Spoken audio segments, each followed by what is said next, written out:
Welcome to Inflection Point Podcast, where our mantra is cultivating change from the inside out.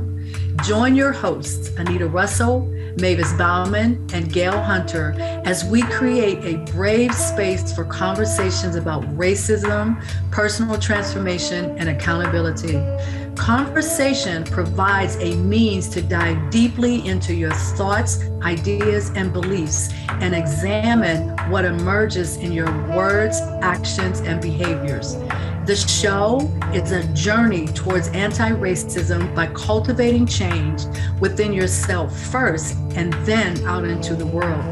Learn to engage in racial dialogue using 4 tools: courage, conversation, relationship, and accountability.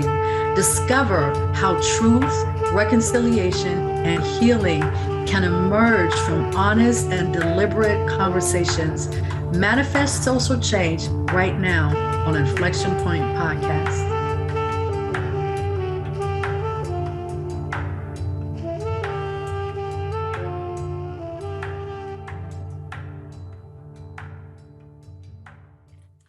Well, hello, and welcome to the newest episode of Inflection Point Podcast. I'm your host, Anita Russell, and here's a quick hello from Gail and Mavis. Hi, I'm Gail Hunter, and welcome to our podcast. And here's Mavis. Hi, everybody. Happy holidays. We're glad you're here. Thank you. So if you've been following us, you know that together we make up the Anti-Racism Mastermind Group, and we are your guides on a journey towards anti-racism. And we always start off with the question that kind of sets the tone for the conversation that we're about to embark upon. So the question of the hour today is, what role does identity play in the history of enslavement and Reconstruction? So we're kind of looking at that in general from this topic of identity and the power of naming. So just kind of hold that question in your mind. We're going to go through a number of different subtopics. We're going to look at the idea. Everybody in this day and age knows exactly what identity theft is. But we're going to take a look at identity theft within the context of enslavement and the power of naming. We're also going to talk a little bit about Freedman and the battle of Reconstruction. Then we're going to use another term that everybody's familiar with, and that is identity hackers. And when we look at identity hackers, we're going to be examining Black codes and Jim Crow. And then finally, we're going to take a look at self-identity, self-image, and and autonomy over the course of 5 significant movements in sort of that's connected to Black folks in the United States. So I know that's a lot, and sometimes we come in here and we got all this stuff and we don't get to it. So what we do is just kind of defer it to the next episode. So we're going to get as much speaking as we can. So I'm going to do something that I haven't done before with opening up the show. I am going to walk you through a visualization. And so if you are in a position where you are literally sitting down comfortably somewhere, you're not driving in a car, you're not walking down the street or anything like that, you're literally sitting somewhere comfortably, what I'd like you to do is close your eyes. And I want you to simply listen to my voice. And I want you to imagine that you live in this intergenerational home. And so in this home are your grandparents, a husband, wife, and a bunch of kids, right? And let's say 2 of those kids happen to be teens. Let's say they're 15 years old, 17 years old. Just kind of picture yourself in this intergenerational home. It's your family, and perhaps you're one of those teens, right? So think of yourself as being one of those teens living in this generational home with your grandparents, your parents, and that sort of thing. So I want you to imagine yourself now going out for a walk. You're just kind of going out for a walk in your neighborhood, in your community, and all of a sudden, a group of people approach you and they grab you and they whisk you away. So just imagine if you were in that situation, what would that feel like to you? These are people that you've never seen before. You've never encountered them before. You have no idea where they're taking you. You have nothing. You're pretty much in bondage, so you can't get away. So just imagine the things that will be going on in your mind as you're going through this situation. And then think about what would be happening in the home in maybe a couple of hours. The family starts to realize these two teens are not here. And where are they? So imagine now you're being taken onto a ship. You've never seen a ship like this before, but you're being taken onto a ship. And not only is it you, but you're also seeing a whole lot of other people that look very similar to you. They're being taken on this ship by these people that you've never seen before. You don't understand their language. You don't understand anything about these people. And you're trying to figure out what in the world is going on. And you're taken on this ship and whisked away, and you never see your family again. So I want you to hold on to that visualization, because that's what being taken or being kidnapped or being sold into enslavement felt like.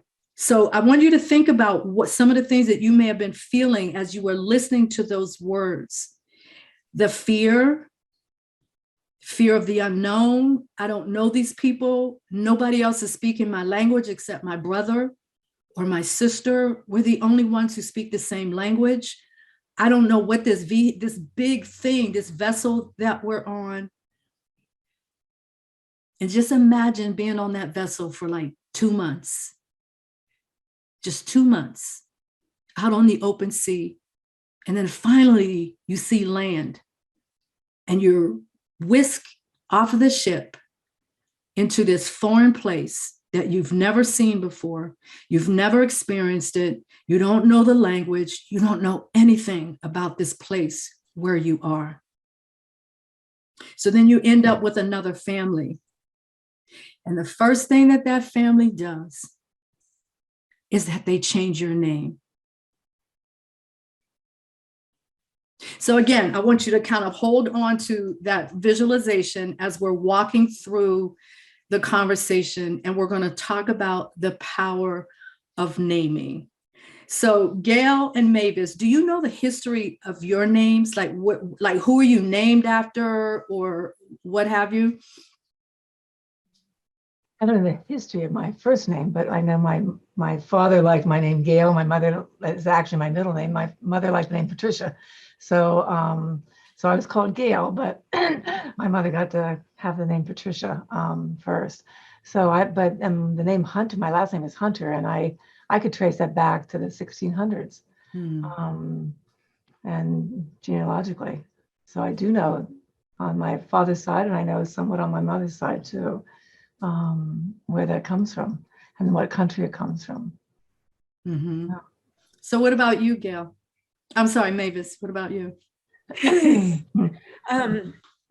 Mavis is kind of an unusual name, except for the tire business out here.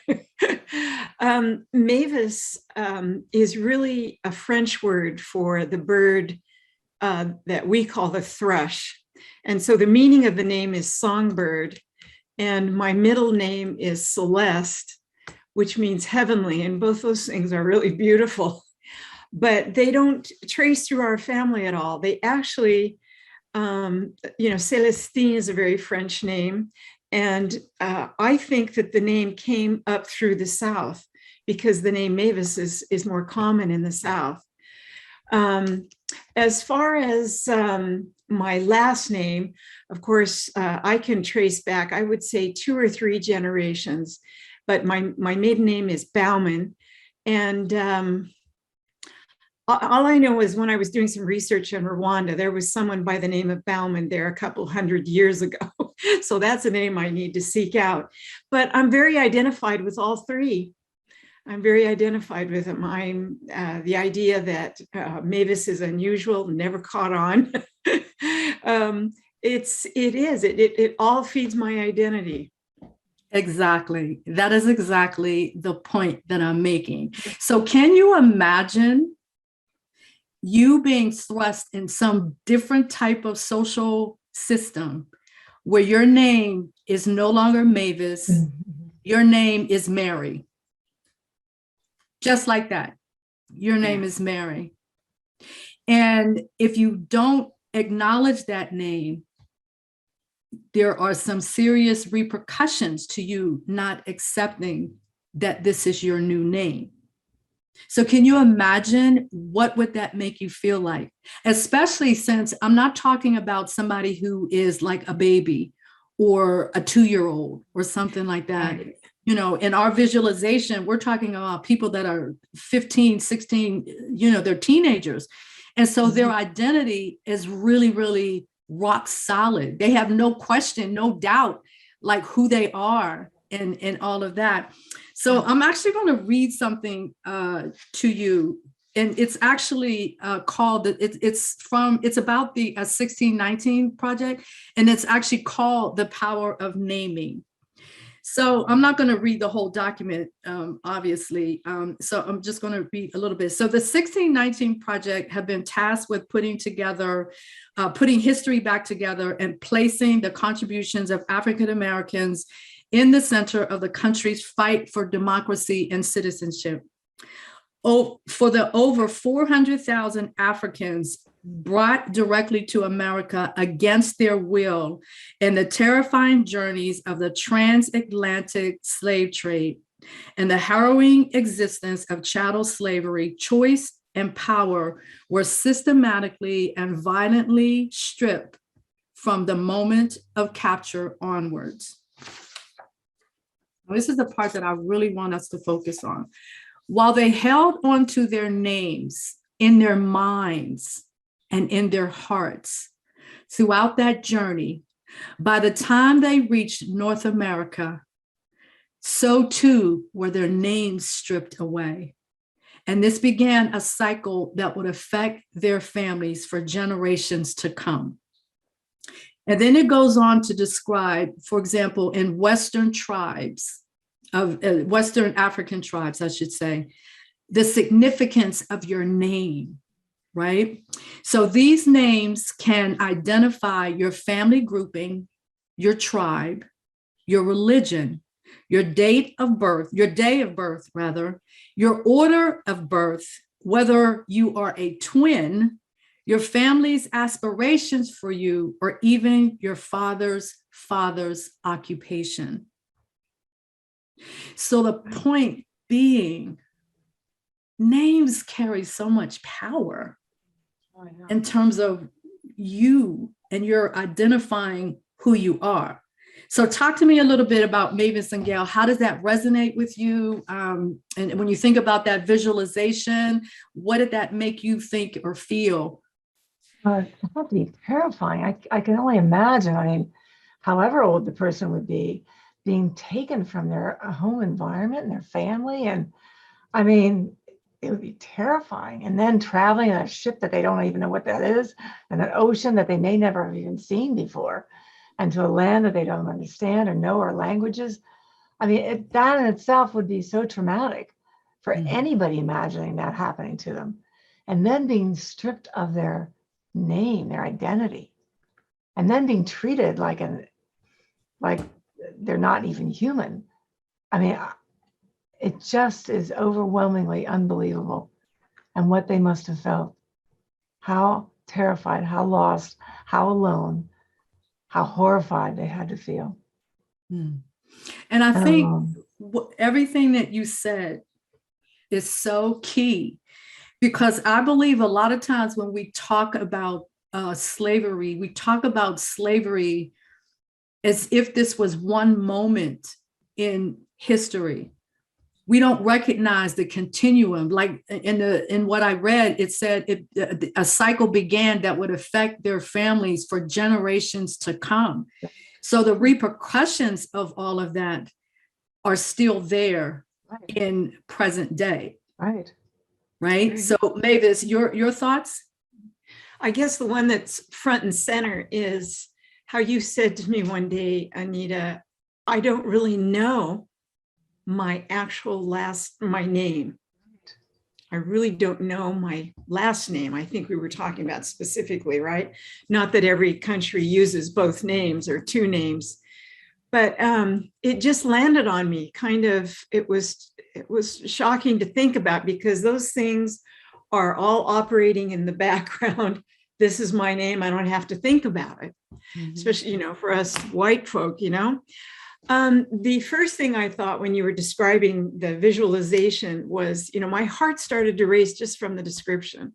I was grabbed once when I was a young teacher by some boys and drugged down an alley, and it just frightened me so bad I could hardly stand up. And that was nothing. It probably lasted 45 seconds. No one took my name, no one hurt me, no one struck me, nothing.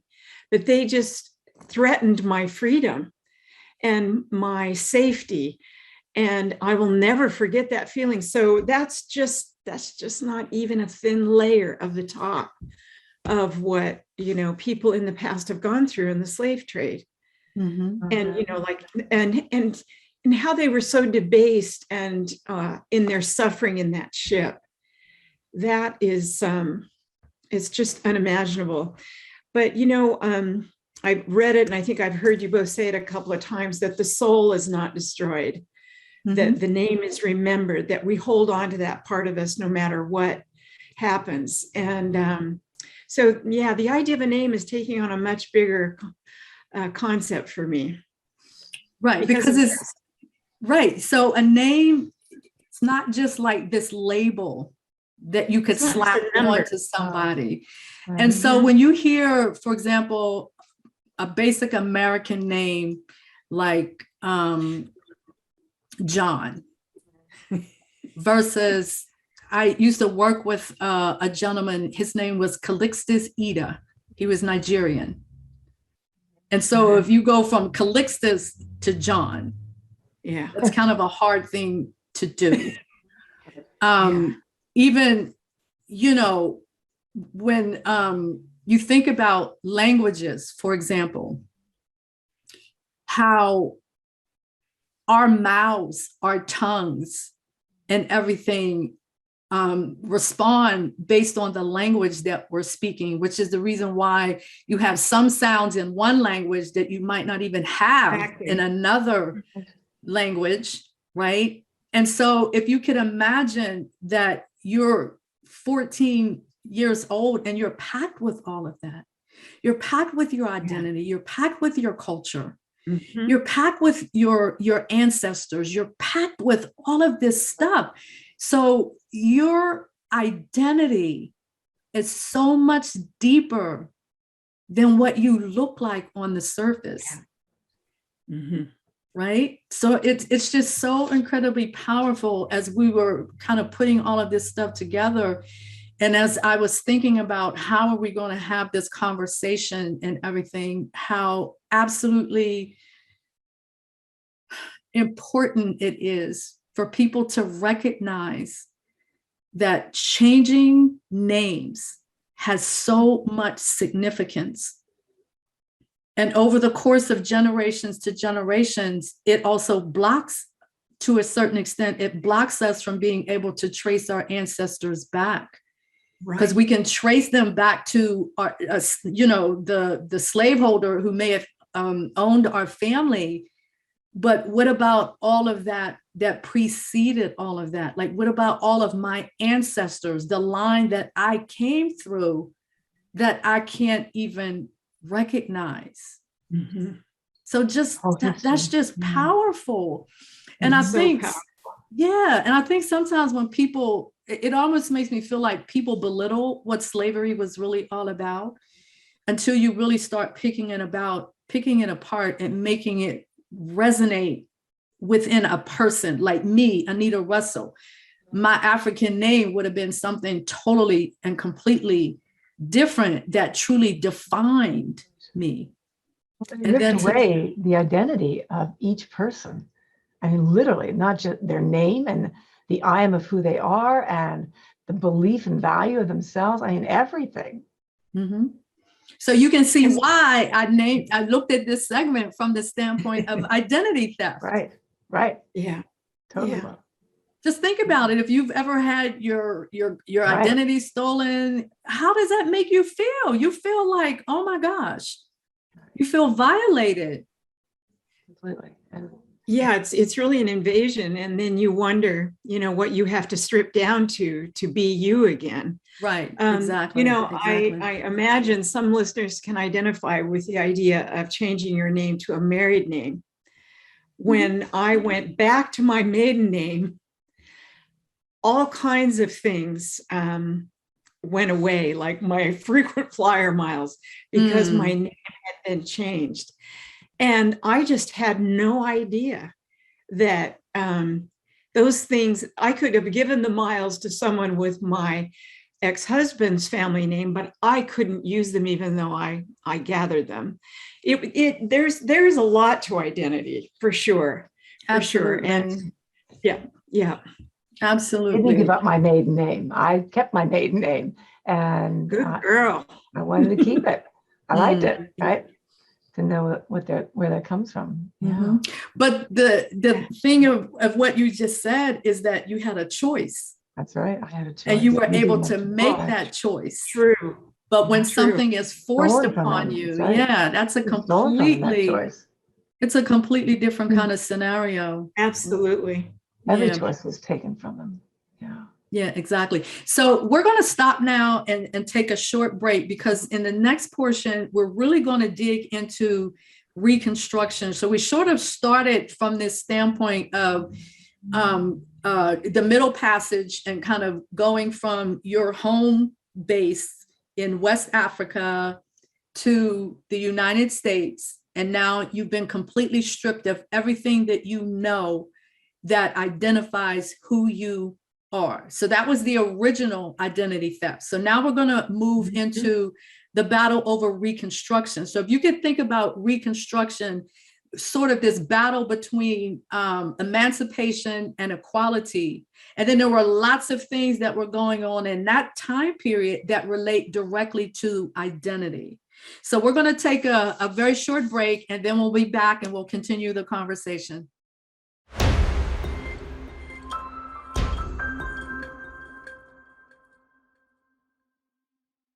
Welcome back. So let's get this conversation started.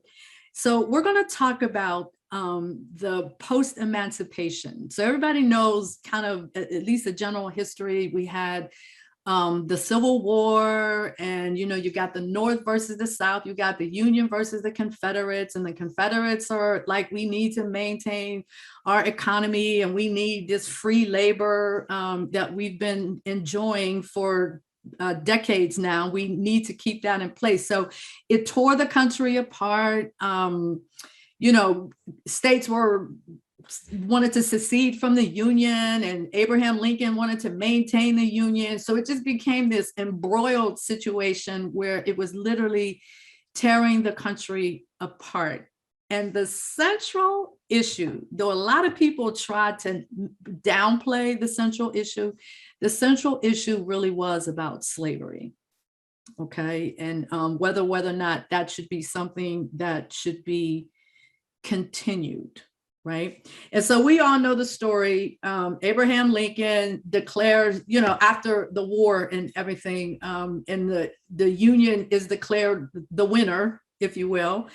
And now that means that the country has entered into a very different composition. And now we have to figure out, how are we going to honor all the things that we said in the Declaration of Independence and all of that. We hold these truths to be self-evident. And now we have, it finally came to bear this idea that we're living in a state of hypocrisy. We're living in this contradiction because we have all of these people here who none of that applies to.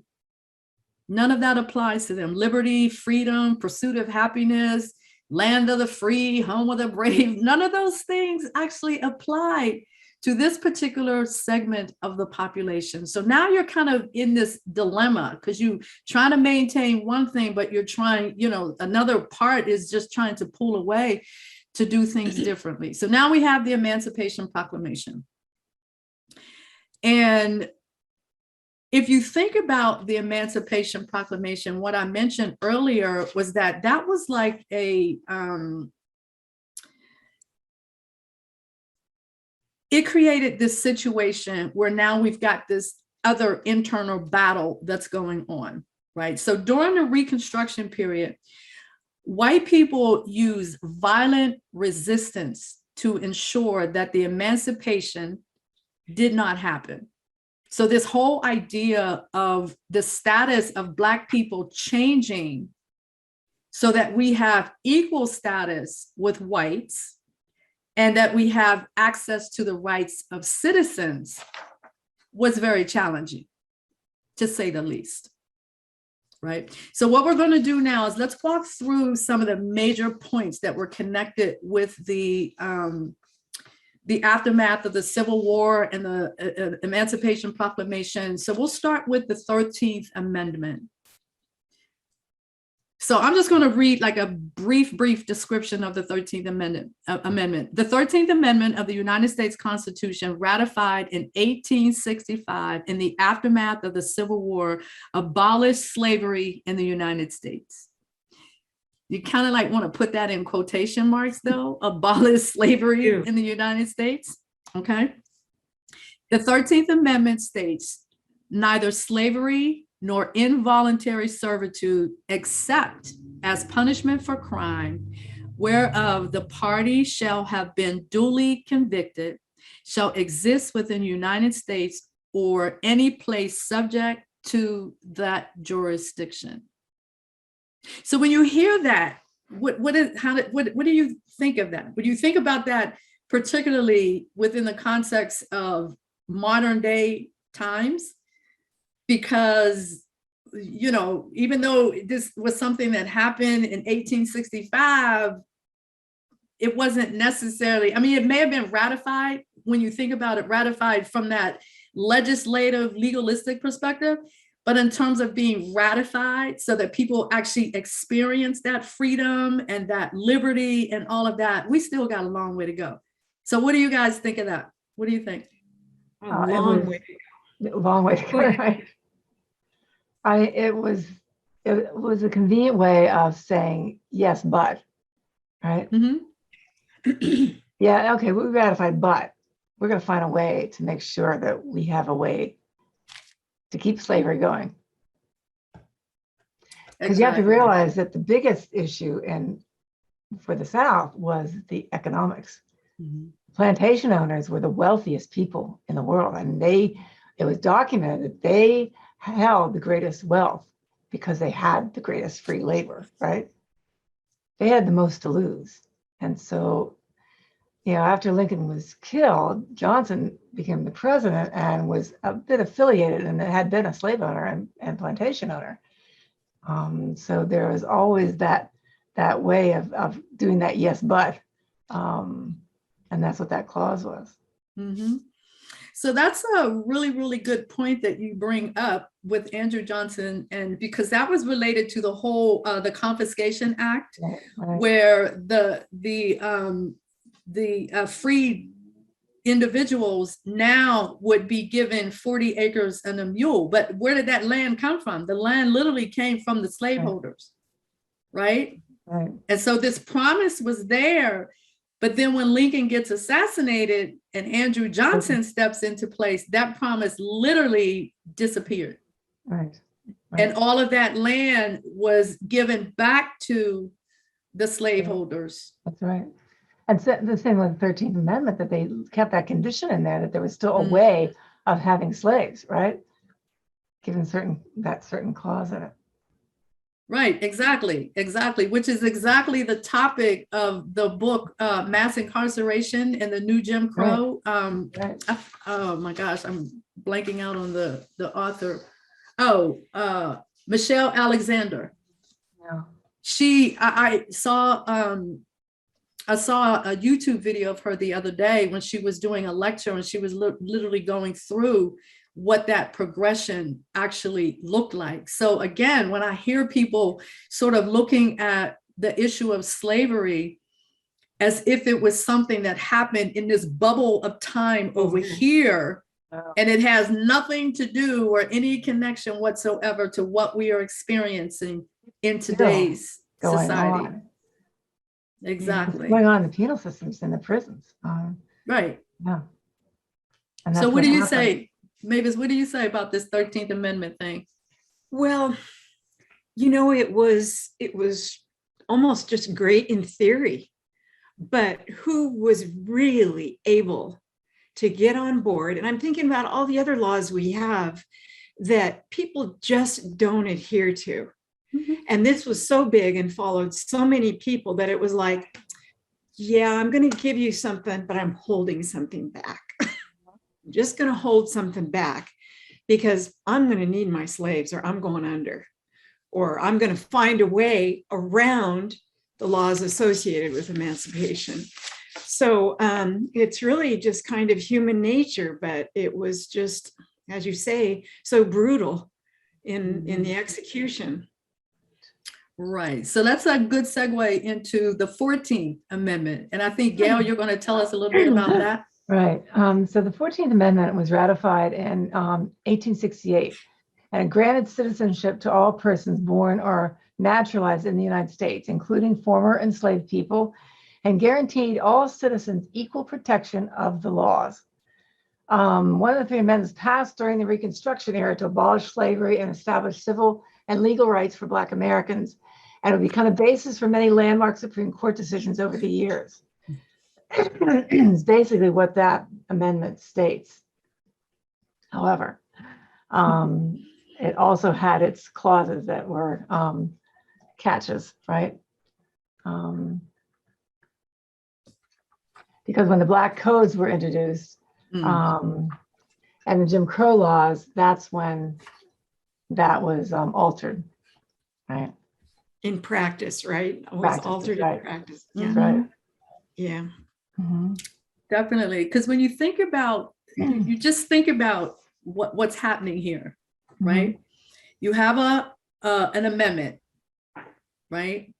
But then you have individuals that completely disagree with that amendment because in the process of acknowledging that, they're losing something really, really significant, which is basically their livelihood and their wealth and all of that. Their wealth. They're losing all of that. So now we have to figure out how can we resist this.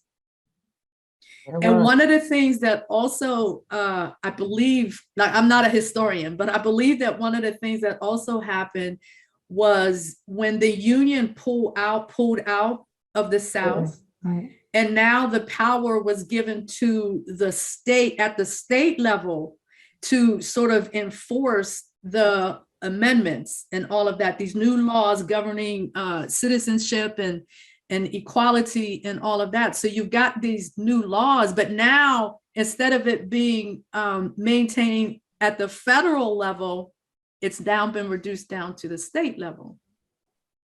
And so what do they do at the state level? They start backdoor. They start this backdoor thing. And so in the process of that backdoor thing, what are they doing again? They're once again redefining us. They're once again redefining Black people. So we went from, the chattel slavery and that whole thing. And now we're in this emancipation period. It was a 12-year period where people were growing into and celebrating how they wanted to exercise their freedom and all of that, right? So you got these amendments that pass and you have Black folks that are now a part of the government, and all these dynamic things that were going on, where we were able to go from being defined as enslaved people to being defined as free people and citizens at the federal level. Right. But when you bring that down to the state level, this is where Jim Crow laws and Black codes start to come in. Right. So it's this whole entire thing of segregation. Yeah. Right? Well, and all of a sudden, right, they were arresting Black people right and left, and justifiably feeling that they could do that. And then that was their new free labor, right? Yeah, so just think about that though. We're gonna pass, okay, you left this back door open, punishment and all of that. So what we're gonna do is just make up laws that will enable us to arrest these people, put them into the penal system, and we still have free labor. They would not only that, but they would not pay Black people as what they would pay white people. They would make them pay more for certain items. And so they made it impossible for them to survive and to live. Right. And that was the whole point. That's right. Yeah. Yeah. And you really start to see that strong cord coming through from the past to the present with these workarounds and the laws, and how still today, I don't have the stats in front of me, but the percentage of Black men in jail is far higher than any other population. And that's, like you say, and then they become free labor. And, what were these egregious things that they did that a lot of high-level white men wouldn't just get away with? Right. Oh, so they call it loitering. If they found 2 or 3 men just standing, not doing something, but just talking, they arrested them for loitering. Now, and did you know white men were doing that, they wouldn't have arrested them, right? Right. And so that I got that, but then there's the silliness that started to play into it. So for example, a Black person could not buy vanilla ice cream. No way. Say it ain't so. A Black person can't buy vanilla ice cream. One of the Black codes. And that was based on which law? It was based on the made up ones. The ones where it was literally, but I want you to stop and think where you have to be as a human being. Yes. To be able to devise things like that for the sole purpose of hurting other people. Hurting other people. The sole purpose of hurting other people and keeping other people in a place. Suppressed. Well, it's a place that you have defined for them. It's an identity that you have laid upon them, and you want that identity to remain, because when that identity shifts, you suffer. At least that's the thought process. The thinking, right. Yeah, that we're going to suffer. But again, I always like to put people, take people out of their current situation or whatever, their current situation is, and picture yourself in a different place. That's why I like to do visualizations, because it helps people to kind of picture themselves in a different kind of place and all of that. And access those emotions too. Right, that's right. Access really the empathy that it takes to picture that. Exactly. So the big thing, just to add on to what Gail said about the 14th Amendment, it was about your civil rights, your citizenship. It was about equal civil rights and equal legal rights, right? But again, when that accountability, if you will, shifted from the federal government to the state level, now that's when things start to get a little bit different. Because, okay, you have the right to vote. All right, you got that. But in order for you to vote, This is what you have to do. Right. This is what you have to do in order for you to be able to exercise that right to vote. And we can make that law because that's a state law. And they not did. federal. Exactly. You have to be able to they read, you have to did. be able to write, you Yeah. have to be able to whatever. Right. And how many people could do that back then? No, they couldn't. And whatever laws we decide we want to make, we're also the same people that enforce those laws. So when you have these unscrupulous laws that are devised by unscrupulous people, you just end up in an unscrupulous situation, which is Exactly. basically where we are, Mhm. right? Yes, yes, So Mavis, you're going to walk us through the 15th Amendment? yes. The 15th Amendment was adopted in 1870. It was sought to protect the voting rights of African-American men after the Civil War. So the 15th Amendment states, quote, "The right of citizens of the United States to vote shall not be denied or abridged by the United States or by any state on account of race, color, or previous condition of servitude." I just don't know why they put that previous condition of servitude in there, you know? Mhm. I mean, how did they conscribe that? But it was, I mean, I don't know how, I suppose still today, like that we know of these laws that are in the works to prevent people from getting there to vote. The rising number of people of color in our population. So we got to figure something out. Don't help the elderly, don't help the disabled. Whatever, people are getting desperate to protect the vote, to push out people of color. And it's just shocking because we're all part of the same economy, the same country, the same culture, Very. and we're still afraid. We're still afraid of Well, what we are, well, I'm going to push back a little bit because we are a part of it in theory, but remember the coin. We have this dual nature of life in America. The coin analogy, we have this dual nature of life in America. So life on one side of the coin looks one way, and on the other side of the coin, it can look very different, right? So how do you connect that to this, Anita? In terms of voting, access to voting? Well, that you're hitting the nail right on the head, Yeah. right there. It's Right. the I access did. to voting.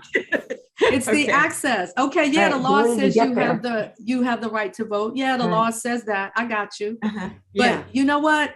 Everybody now needs a state issued ID. Or So- you can't mail it in, or, right? Yeah, or let's Yeah. say I'm 75 years old, and you know the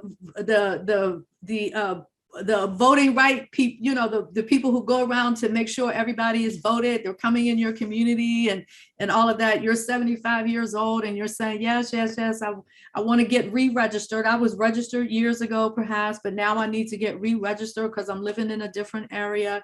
Okay, Mhm. really, really great. So let's see if we can get you registered. Oh, you don't have a state issued ID. Okay. Oh, you don't drive a car, so you don't have a driver's license. Oh, so that Mhm. means you have to go to the DMV. Let's just get you to the local DMV. Oh, Yeah. wait, where you live, the local DMV is like 2 hours away. Oh, and you know what? The local DMV is only open from 9 to 3 in the afternoon. So the point I'm making is when you control the system, you can figure out how to manipulate the system.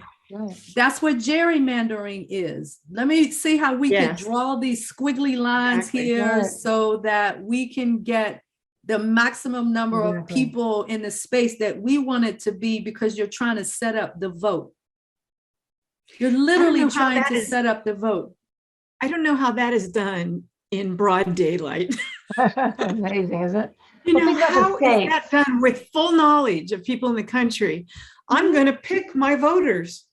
Well, I'm gonna it's pick my happened in the voters. last election. Think about the states that were not happy with how the state turned out as far as Exactly. who won and who didn't, and what they then turned around to try to do and Yeah, accomplish, exactly. Exactly. finding a I just way don't to know how accomplish that's it. legal, but anyway.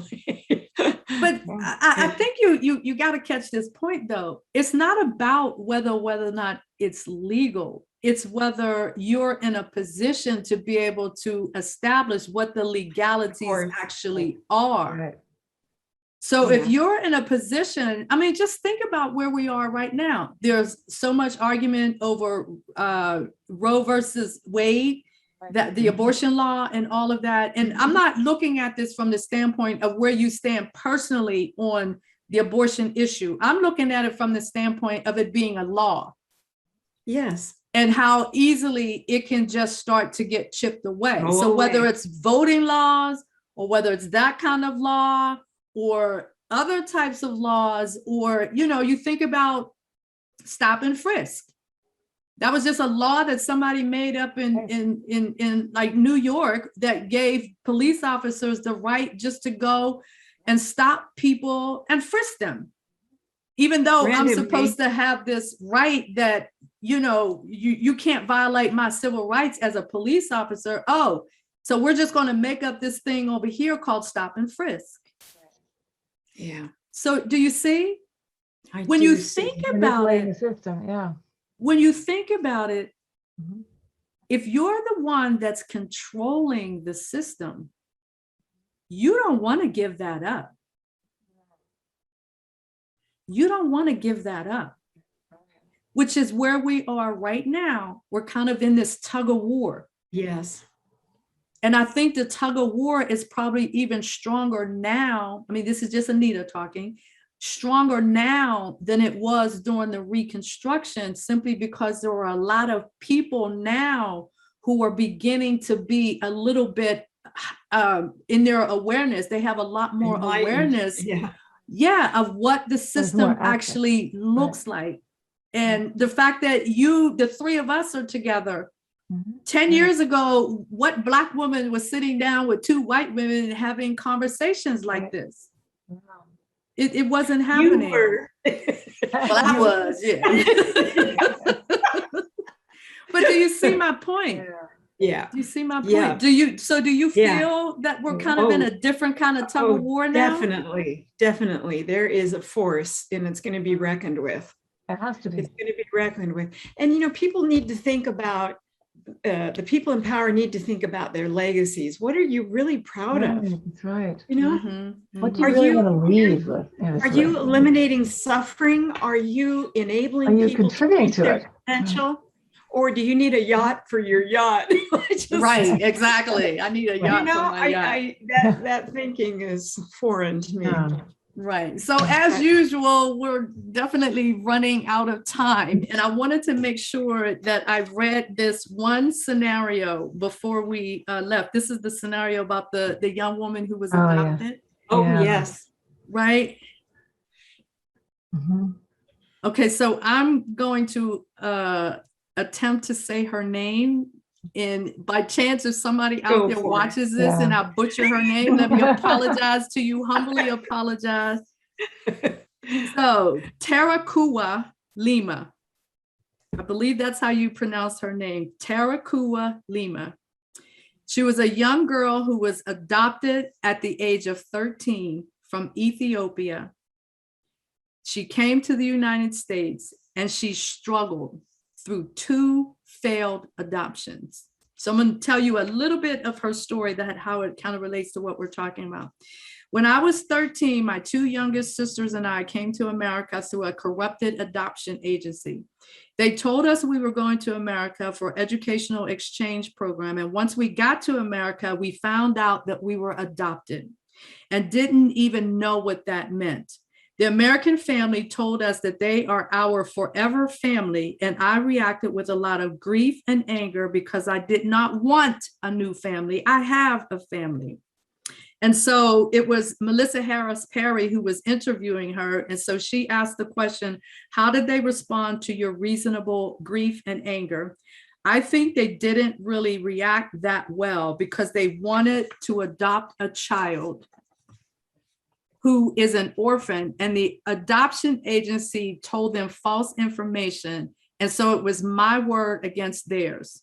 And plus, they just spent all this money and they were like, we can't take you back because you're our kid by law. So my sister and I just lived there for a while, and later on found out that they changed our names. And that's one of the reasons why the adoption failed, because I was angry. I grieved over my name change because I didn't want a new name. This is real life. This interview was in 2013. This is real life. Oh. And the only thing she had to connect to her family. It was her name was her connection to her family and to her. Exactly. Exactly. So can you see the parallels between that and the issue of enslavement and the losing of your name and your identity and all of that? It's the same exact thing. Okay.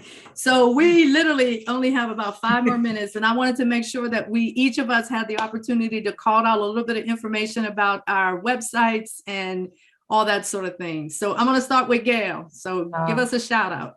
Well, if you're interested in any of the programs that OMA Pittsburgh offers, please go to our website at www.omapittsburgh.org. And thank you for being a part of our podcast here. Mavis? And have a wonderful holiday season, all of you. Yes.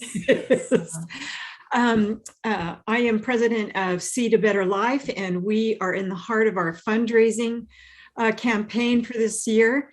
And if you want to know more about us, please go to seedabetterlife.org and see what we're doing in small ways in a small country a long ways away, Rwanda. Rwanda is an amazing country that has taught me so much about who I am. And now I know even more about their identity, listening to what Anita had to contribute today. So thank you. If you can donate even $5, seedabetterlife.org. Thanks. Excellent. And of course, you can find out a little bit more about who I am and what I do by visiting theplacetosoar.com. And you can find information about my activism through coaching programs, just various things like that. I do masterminds, I do group workshops, I do drop-in coaching clinics and things like that. So just stop by The Place to Soar and just kind of check us out. So I want to thank the audience for listening, and I hope you all have a fantastic whole holiday season. And this is actually our last episode for 2021. Last episode. So we will see you on the flip side on 2022, and welcome you back to inflectionpointpodcast.com on Transformation Talk Radio. Thank you for listening to Inflection Point Podcast, where our mantra is cultivating change from the inside out. The journey towards anti-racism and social change doesn't stop here. Truth, reconciliation, and healing come from ongoing, open, honest, and deliberate conversations. Continue to dive in and deconstruct your thoughts, ideas, and beliefs as we band together to manifest social change. Tune in to Inflection Point Podcast every first and third Wednesday at 3 p.m. Pacific, 6 p.m. Eastern, here on TransformationTalkRadio.com for more conversations about how we can cultivate change from the inside out.